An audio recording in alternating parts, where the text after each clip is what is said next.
See, will it be a 2-2 equalizer, or will it be Team Falcons shutting down the dreams of the Biget Troopers and Bigetron Esports with a 3-1 victory as we dive into the Lanadon for Game 4?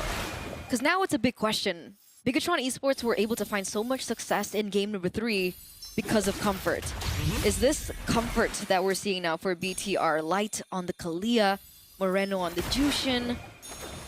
I guess we'll have to see. Already some aggression coming through from Team Falcons. They are going to be able to get their hands on the Lethal Wanderer as Kyle TZ back onto the Suyo. To answer your question, I think it's some comfort for Bigetron. Not entirely, fully a comfort comp like we did see in game number 3, but they got some, right? Annabelle still on the Hayabusa, Luke on the Edith, and also Mr. Iman on the Moskov. Emblems, nothing too crazy here, but Kaltizi again has gone for the Impure Rage on the Suyo. So knowing Bigetron are very, very sustainable, would love to just have that additional sustain with the Suyo. Especially with few as well, right? An additional layer of health for them essentially. And it comes down to the old shenanigans of Hayabusa and Faramis. Is Faramis the counter towards Hayabusa, or is Hayabusa the counter to Faramis? I think at this point we're not really thinking about the Hayabusa Faramis, but the Faramis up against this composition, right? Because yes, maybe you can counter the Hayabusa, that matchup could still come into play, but there's just so much CC from BTR. Mainly, I'm thinking about Luke getting a comfort pick and now getting so much value on top of that comfort pick because of the Faramis pick. That makes sense. These team fights have to be on point by Team Falcons if they engage in team fights at all. Right, technically they can still go for a pick-off kind of composition with Ogun on the Khalid, the Badang. But now we are going to be centering around this turtle. Annabelle level 5, Kaltizi also level 5. Picking up Flapteezy in the back there as Light jumps in onto Few. Annabelle going to be zoned away by Flapteezy. Still going to be an all-in, almost a pin down coming down as Kaltizi secures the neutral objective. Now BTR looking to disengage the Crimson Beacon and the Primal Wrath. First turtle to Team Falcons. Okay, still going to be able to pick that up. Level 4 will be telling later on. Super Marco already did some damage onto Iman. This is a winning lane for the Harith, yes? It's a skill matchup, and I think it should actually be the Moskov that actually ends up winning, because you can always just blink out of the Synchrophissions. Okay, but right now it looks like Super Marco is having a good time in the gold lane. Meanwhile, Annabelle going to be picking up that Lethal Wanderer back into their arsenal. It looks like things are going a little slower than it was before, right? Team Falcons have a little bit of a gold lead, but it still can shift either way. Yeah. It's very different to game number 3, where we saw Moreno just dictate the entire pace of the game with the Selena. Now he needs to respect his opponents, because he can't just land mid-map. Ooh, Light gonna be caught, able to flicker out Luke. All alone, Primal Wrath won't save him here. He will deal a little bit more damage, as now it's that Nether Realm that comes in. Annabelle taken low. A Blade Surge coming down. Annabelle running away. Open! One punch over with the flicker. Shadow kill from Annabelle! Oh, it's a big mistake from Annabelle. It did not follow through, and now Team Falcons have that 1.3k gold lead. Yeah, Shadow kill onto the minion. Wait, that's a boom-a-la-boom. Yeah, Tsunami Slam, Flapteezy taking down, Moreno picking up the kill. Another one as Iman lands the SOD from downtown. Okay, 2-for-1 trade there. Annabelle gets taken down, but Team Falcons were, punished as well, right? Flapteezy and Ogun both go down. Luckily, it was on their, essentially frontliners, so it's not as bad. As we take a look into the instant replay. Boo, what great spacing from Ogwen too. He knew what was coming as he saw the retry. He just walked away and knew, all right, you're going to tap that thing and you're going to get that green camp. It sucks. And Ogwen, he literally just walked out of it. I mean, poor green camp, man. You're thinking of Annabelle. I'm thinking of green camp. He did nothing. That's and true. He got killed by Shadow Kill. That's like Chidori 9 times if you see the new skin. It sucks. It sucks. It sucks. But again, both these teams on the next neutral objective. This time, though, Kyle Teasing has a level ahead of Annabelle. Let's see if that plays into account here. Yeah, it's going to be very tough to walk in. Kyle, Soul Sever, and the retry. Luke pinned down. They're all going to be all hitting over to Luke. No Primal Wrath available. Team Falcons 1,800 gold lead now. Okay.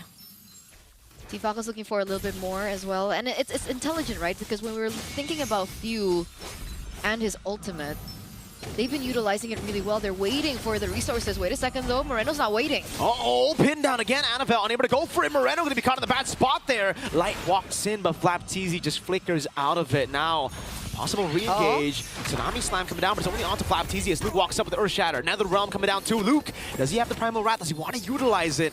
Seems like it's just going to be a disengage, and Super Marco will be able to take a turret down below with no trades available. Annabelle walks back up, pops into Red Tree, and the Shadow kill Luke! 3-man Earth Shatter. Instant Purify from Few as Kyle is able to escape. Now Zaman walks back up against Ogwen. Pinned down one more time. Spirit of Misery, and Zaman picks another up. Super Marco coming in for the clean out. Zaman force Moreno taken down. No way. Another one for Marco as he looks for Eman. Few gets a shutdown. Annabelle unable to get the kill. Only just a shutdown onto Few. 4 for 2.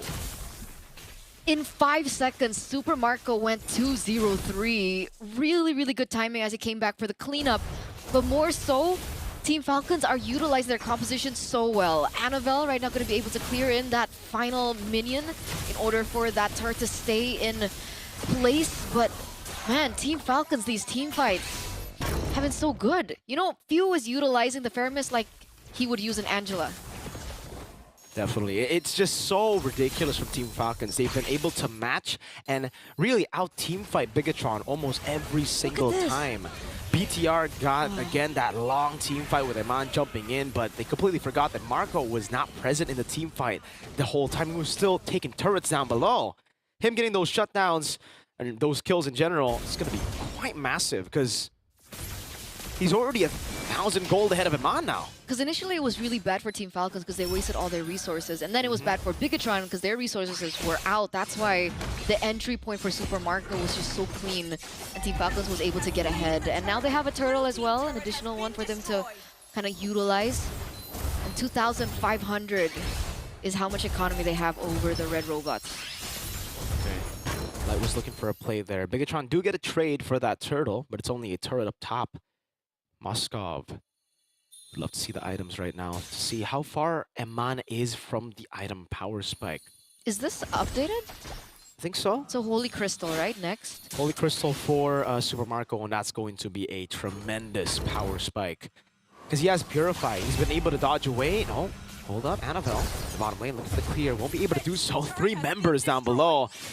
Another turret for Team Falcons. And that's why the drafts come in from Team Falcons in the first 3 phases. And the first 3 picks, the first phase, after they saw the Kalia pick was also really good, right? Super Marco on the Harith going to be able to use Purify efficiently, so it's not a forced Purify, and we're seeing the effects come through. We talked about the Power Spike coming in from Super Marco, but I think the same thing can be said for Eman, right? He already has a Corrosion Scythe and the Golden Staff, only 1 item away from the DHS. Yeah, but usually you're supposed to hit your Power Spike a bit later on the Harith, in pro play at least, because you're not the type of farmer that Moskov is, right? Like, Moskov has the ability to stay in the side lanes constantly and be active around the fight. So the fact that Super Marco has been able to get more turrets than Eman, plus he's been more active in the fights too, has just been crazy, honestly. He's matched up. Oh, Moreno. Looking for the pickup. Few gonna be brought back by the team there. Has the Purify. Will be able to escape. Super Marco now gonna be caught in the shadow kill. Annabelle just a little bit of poke. Not enough to all in. Meanwhile, turret up top taken down. It's an all in with the fist crack from Ogwen. That's Annabelle taken down. Light walks out. Tsunami Slam coming down. But another realm is right there. Eman piercing through with the help of Luke's Primal Wrath. But Caltizi comes in for the side. An all in from Team Falcons. Ends up with a 2-0 for them. Okay, Eman's still doing damage onto Caltiz in the backline, but he's still able to get out, and there it is, the Holy Crystal built in by Super Marco. So he was already doing that much damage before the Holy Crystal built in, and now he has it in his kit. Free Lord given over for Team Falcons in the 9th minute of the game. And Bigetron, how do they play this, right? Because the resource allocation from Team Falcons has been so intelligent. They're utilizing the Nether Realm at the final moment. That kind of creates a tough situation for Eman to have to really burst through that, plus the initial HP that the team's Falcon actually has. That goal lead is getting to a point where it's going to be just almost impossible to deal with, because again, these are some snowball heroes that Team Falcons have got for themselves. Suyo, Badang, I mean, everyone in their composition really is going to be online in the mid game. Is that Holy Crystal for Few? Is that the next item? Yeah, I think so. He's already building towards it right now. Could be 2 components for like Divine. Oh, hold up. Caltizi up top in the 1v1. It's Annabelle bonked and taken now by the Queller of Caltizi. Annabelle down. A lord down below, dealt with by Eman. He already has that holy trinity of attack speed items, but I don't know if Bigetron can survive without their jungler. Another turret in the mid lane taken down. Again, right? 3 games in a row, Annabelle gets taken down in weird situations. He does it again here in the 3rd game, or 4th game, rather. That shield burst bottom lane, shield in the mid lane also gets taken down, and the final one also gets extinguished. So Bigetron still have their inhibitor turrets there, but it's still something that Team Falcons can utilize to their advantage now with the next Lord push.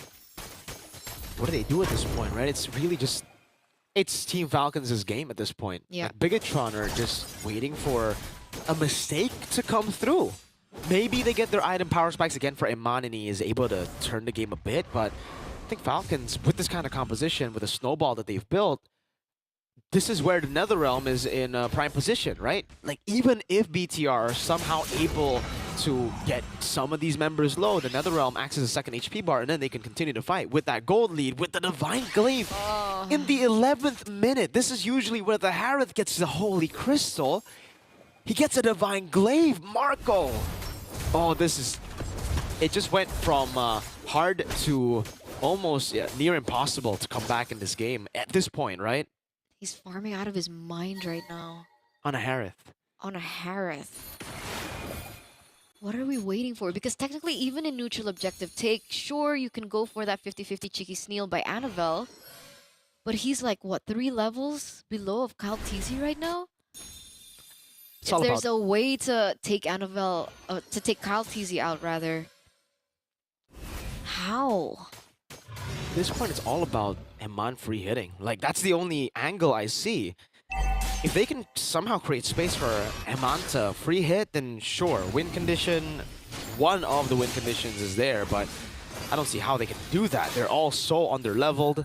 Annabelle, it's not just under-leveled, he doesn't have gold. Free Lord.